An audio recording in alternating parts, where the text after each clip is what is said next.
Les élections des conseillers départementaux, déjà, et après les municipales. Bon, vous voyez à quoi je veux aboutir. Il y avait une forte montée du FN. Quand ATTAC, par exemple, fait cette opération sur les chaises, c'est en parallèle d'une démarche que l'on a depuis un certain nombre d'années, qui consiste à essayer d'analyser ce que font les banques, de convaincre les citoyens que le discours qu'ils entendent est un discours honteux et qu'il faut se mobiliser contre. Et l'action qui est faite, d'abord c'est une action en plein jour, un visage découvert. On ne peut pas accuser les militants d'ATTAC de terrorisme dans ce cas-là.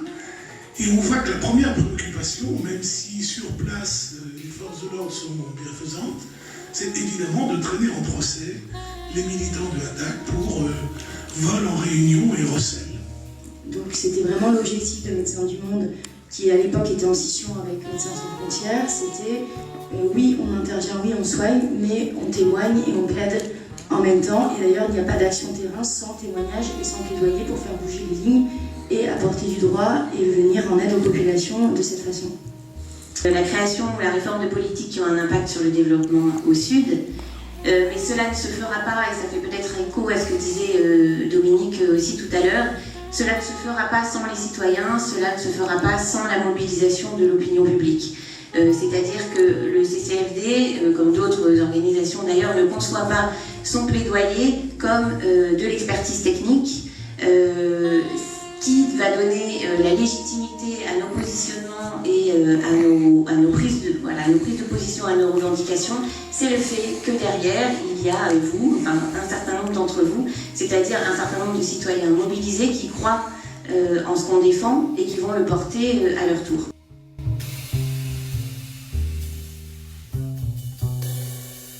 On s'est dit qu'on pouvait certainement faire changer cette zone-là. Pour passer d'une zone à une autre zone, il y a deux manières, soit une modification, soit une révision. Je rentre un peu dans le technique, mais bon, voilà. Une modification, c'est assez faible et ça dure que 6 mois. Une révision, c'est pour changer tout ce qui se passe au niveau de la commune, et là, ça dure 3-4 ans. En plus, maintenant, avec le Grenelle environnement, c'est encore plus compliqué, donc c'est une grosse machine, voilà.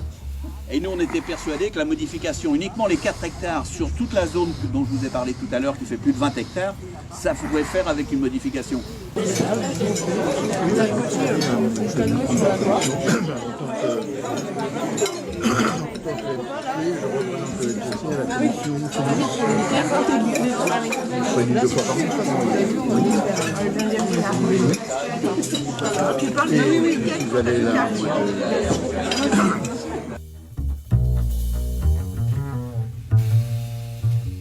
J'ai démarré l'aventure CCFD via le plaidoyer il y a 2 ans avec lancement de la campagne hors-jeu.